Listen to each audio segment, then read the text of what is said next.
It's been almost 5 years since Genshin Impact got released, but despite that, the Traveler has almost never been an actual good character. While in Wuthering Waves and Star Rail, the MC has actually been very powerful in the past and still is today. So what went wrong? Why is the Traveler so bad when you compare it to the other characters? I will talk about it in this video, but before that, please consider to subscribe. Your support is really important to me and it will make me make even more videos. And now let's get to the video. But first, I will talk about main characters that are actually pretty good. In fact, both the Trailblazer and the Rover are put in actually very meta teams, and that's just because they're very strong, not because of fan favoritism or anything like that. They are actually just meta. So I will start with the Trailblazer. Their first form is pretty basic and it's not very good at all. It's very straightforward, it's a physical build and it only has basically one blast attack and that's it. A blast attack means that you can hit up to 3 enemies and the first hit will deal 100% and the other 2 50%. While the ultimate will simply let you do one more attack, but it will be an enhanced one, so you just get to hit a bit harder with your AoE attack and that's it. The passives were not that great either. You will just get a small attack buff, which is not something that you need in a game that's being so fast. The game is very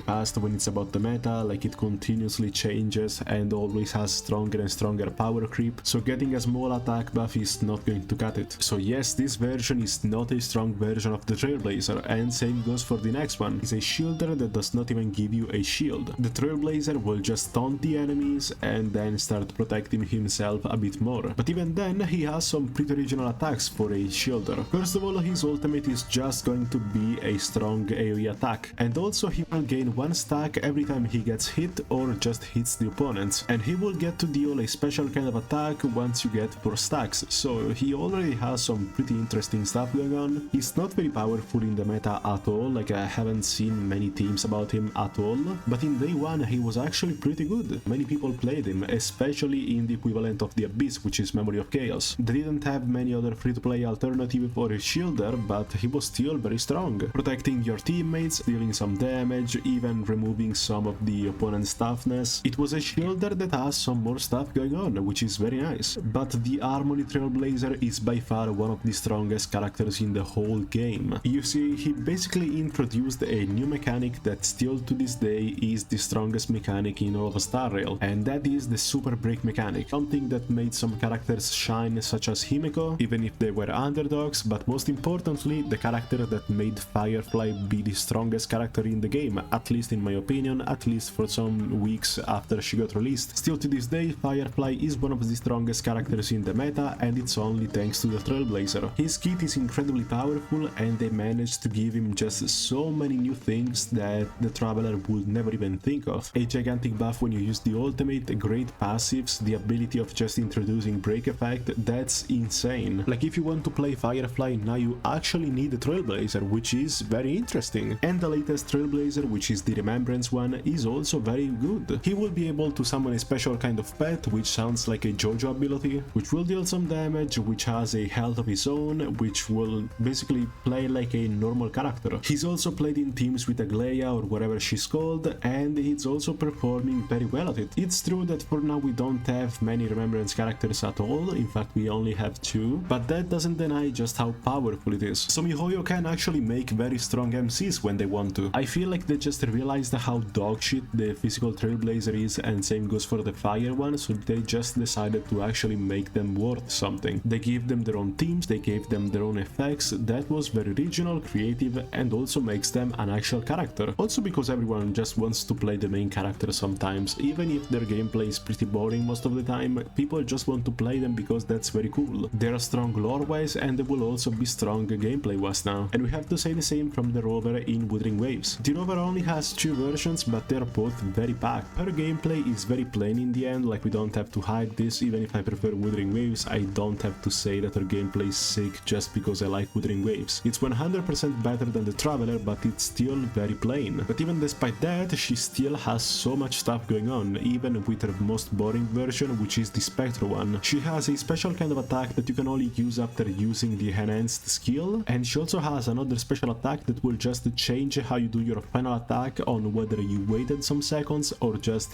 decided to use it immediately. After doing a few normal attacks, you will just get to choose whether you want to wait a bit and do another attack, and in that case she will basically extract something from the opponent, or if you just keep mashing the button, she will do another attack attack instead, which is pretty interesting. Her gameplay is pretty dynamic, and also after you just use your auto skill, which is when you switch out your character, she will just pull a Zawarudo and freeze time for 3 seconds, which is very cool. It's not the strongest skill I can think of, it's actually pretty bad and it can fuck up your dodges, but that's still very good. The main character having a time stop ability, that's very fucking huge. The Havoc version is also very nice, she basically has 2 different playstyles going on. You play just normally, but once you get the gauge ready, you get into a new mode where she's basically become the most like edgy shit you can think of. She has one wing like Arlecchino and uses a scythe like Arlecchino. And you can see that she's much more aggressive, that's because her element is Havoc, which is of course focused on being destructive. And also, even if her gameplay is very simple, you can see that there are so many cool animations even when you just finished doing a normal attack. They have like zero reason to be there because you would never stop just doing a normal attack just to see the animation, or just immediately stop moving right after doing an attack, but they just gave them to her. It just goes to show you how much they actually like the main character, even by giving them a mask, or even these cool animations where she's got even more animations than a 5-star in Genshin. That's actually pretty fucked up when you think about it. They actually make the MC look like an MC. So why is the Traveler so bad? So the Traveler has 5 versions, as I said before, and they are all very bad. 4 of them never saw any kind of competitive play, and somehow the Pyro version is even worse than the Hydro one. People literally clown on it because of just how bad the Hydro version is. Even the Constellations somehow managed to be dog shit. It's like they have tried to be as terrible with it as possible when designing him. The only actual version of him that's very strong is the Dendro one. So why is the Dendro one so good? Simply because they managed to do the job right. It's a very simple playstyle, just like any other MC, but it also manages to be effective. It will summon a thing onto the field that will just damage the opponents over time by basically placing some mines onto the field, and that will apply a lot of that element, which is Dendro, and that is very nice. If you don't have Nahida, she's a very good option. So basically what the devs did was just giving the MC an actual synergy with something. Every other version simply does not even have a synergy. They don't even basically like spread the element over time or deal a special kind of damage. No, they are just there. They don't deal much damage at all. They require you to stay still onto the field. Even what they do is useless. They really wanted to make the character boneless in any sort of way, and it's also a shame that they basically nailed one of the Travelers, being, as I said again, the Dendro one, but the other 2 Travelers are still as dogshit as the other ones. That is very sad. It seems like they didn't improve at all in the end. Now we're getting closer to Shnashnaya, so is the Cryo one going to be stronger? Absolutely not. I have no doubt that it's going to be a very bad Traveler, and it's also a shame because, again, it could be a very good idea to just make the MC strong. You're actually not losing on anything, and you can see it when you go see another game that they themselves made. I don't see many people complaining that the MC has a good playstyle or is just strong. Just make a stronger version of the Traveler, or maybe even buff his older versions. Wanna know who did this? Wuthering Waves with the Spectro Rover. The Spectro Rover was very bad, and now it's a meta character because they gave them a huge amount of buffs, and also basically gave them a set that increases their crit rate by 20%. So as you can see, you can improve your old characters, because before this, the Spectro Rover was actually underplayed.